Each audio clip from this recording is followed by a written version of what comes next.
Ave María Purísima. Veremos ahora el primer Congreso Internacional de la Orden de la Inmaculada Concepción. En los acuerdos tomados en la Asamblea Pro Quinto Centenario, celebrada en Toledo en el mes de abril de 1987, se aprobó el proyecto de un Congreso Internacional de la Orden Concepcionista, de cuya programación se encargaría la Madre Abadesa y Presidenta de la Federación de Santiago en León con la Universidad de aquella ciudad. Se invitaron ponentes de todo el continente europeo y americano, principalmente Hispanoamérica y Estados Unidos. Se preveía, y así fue, una asistencia numerosa y cualificada de las principales universidades de dichas naciones y también miembros de órdenes distintas, franciscanos, carmelitas, cistercienses, benedictinos, claretianos, etc. Escritores, historiadores y periodistas. También se nos pidió fuesen algunas hijas de Santa Beatriz y una concepcionista al servicio de los pobres de Portugal. Los actos se celebraron en la Basílica Monasterio de San Isidoro de León. Fueron tantos los ponentes que para que todos pudieran expresar su tema tuvieron que recortar el tiempo que en un principio se había programado para cada uno. Todas las ponencias se publicaron en las actas del Congreso. Estuvieron presentes unas 30 concepcionistas y 8 franciscanos. Entre las concepcionistas se presentó la Madre Mercedes de Jesús Ejido, que expuso su ponencia el día 12 de mayo de 1989 con el título El carisma fundacional de Santa Beatriz de Silva. La ponencia estaba articulada en 3 partes. Número 1. En esta parte da a conocer al principio metodológico para conocer el carisma fundacional, en la que primero da a entender que para conocer el carisma fundacional hay que remitirse a la originalidad de la experiencia religiosa de Santa Beatriz, pues fue en ella donde se gestó el carisma que originó su maternidad espiritual y el comienzo de la existencia monástica en la forma concepcionista. Segundo, afirmaba que su fundamento estaba en el don carismático de la peculiar existencia de María. Y tercero, que la orden concepcionista era la institucionalización de ese carisma, dando origen a una nueva espiritualidad en la Iglesia. Según la Madre Mercedes, la intuición de Santa Beatriz fue que este carisma bien podía ser fermento de renovación religiosa y un reclamo a la santidad para la reforma de la sociedad de su tiempo. Número 2. En la segunda parte, Ejemplaridad de vida, presenta a Santa Beatriz de Silva con los caracteres de cualquier fundador en la historia de la Iglesia. Madre Mercedes insistía en que lo que perduraba era la orden de Santa Beatriz, lo que en ella prevalecía era su inspiración primera, es decir, lo que en ella era fruto de la inspiración del Espíritu. Como en todas las órdenes, no lo que debía a la reforma cisneriana. No lo que se debía a la reforma cisneriana.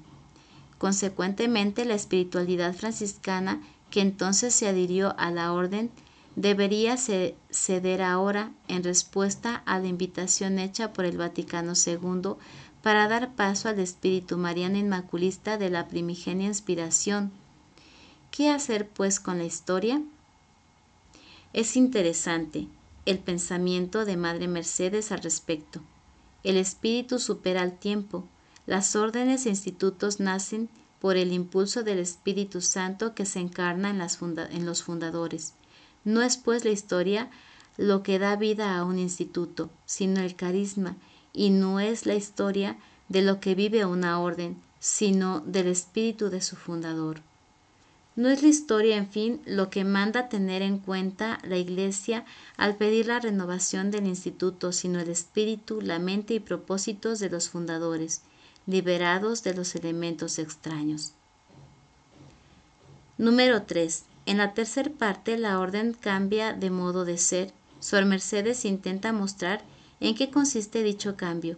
La pobreza, que es el carisma, determina a los franciscanos. pasa al primer plano, quedando por ello la propia espiritualidad concepcionista, empobrecida o desfigurada, la centralidad del carisma mariano, que se redujo a una especie de devocionismo inmaculista propio de la orden franciscana. De aquí resultó una espiritualidad híbrida y confusa que algunas concepcionistas habían destacado repetidas veces a lo largo de la historia. Para ella era claro que la reforma cisneriana desvió el espíritu original porque no supo extraer las vitalidades que en él se contenían, pero también lo que era que fue intervención provocada por circunstancias eventuales que en la actualidad no tenían sentido ni debían seguir condicionando el carisma y el espíritu propio. De ahí la tarea de las concepcionistas de dar el lugar que corresponde a la madre en la orden y que hasta ahora no había ocupado. Ese era el ferviente anhelo que latía serenamente en su alma y en su ser concepcionista. Esa era la fuerza suave y exigente que, como un deber de justicia y de identidad, bullía en el espíritu de Madre Mercedes. Se había esperado que asistieran más concepcionistas, pero desgraciadamente hubo una nota discordante del ambiente hermoso que se había difundido por todas partes, pues se difundió una falsa alarma en que el Congreso había sido organizado para dividir la orden entre las que deseaban ser franciscanas y las que querían vivir exclusivamente el carisma mariano inmaculista de Santa Beatriz y ser llamadas únicamente concepcionistas. Entonces se boicoteó esta celebración y, como ya no se podía suprimir, se cambió incluso las fechas de su cursillo que estaban organizando en Madrid con algunas fechas de antelación para que las monjas que deseaban acudir a ambos pudieran hacerlo, pero cambiaron las fechas del cursillo que coincidían con las señaladas para el Congreso, y hasta una monja convenció a una hermana concepcionista de Ecuador para que no fuera al Congreso porque era para dividir a la orden, decía. Pasado estos acontecimientos y el verano con la celebración solemne de la fiesta de Nuestra Santa Madre, se preparó el viaje a Roma. Nos recibió el excelentísimo prefecto de la Cris con uno de sus secretarios.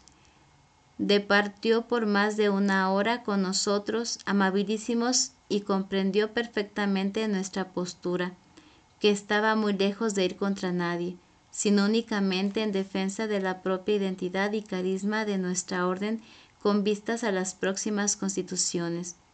Al despedirnos, dándonos un rosario para nosotras que había entregado ese mismo día al Santo Padre, nos dijo sonriendo: ustedes sigan, Madre Mercedes, sigan hasta el fin, pianito, pianito, como dicen los italianos, pero sin cansarse.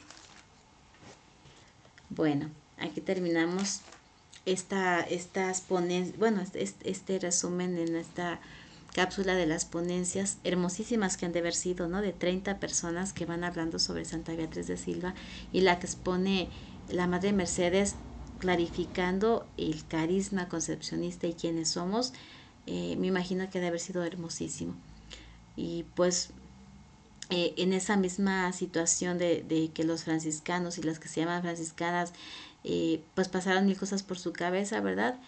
Trataron de que otras hermanas pues no escucharan esta riqueza, ¿verdad? Del carisma, y pues se la perdieron yendo a otro curso que antepusieron ellos, ¿verdad? Pero bueno, la historia, a pesar de que a veces en la historia por nuestros intereses personales queremos pues ser piedra de obstáculo para que no los planes de Dios no se realicen, para que no se hagan las cosas si no van funcionando como queremos, pues no, Dios pasa esas piedras de obstáculo que ponemos porque pues no somos nada ante Él, y Él va poniendo las circunstancias, las personas guiadas por el Espíritu Santo para que se vaya revelando sobre rendones torcidos la verdad.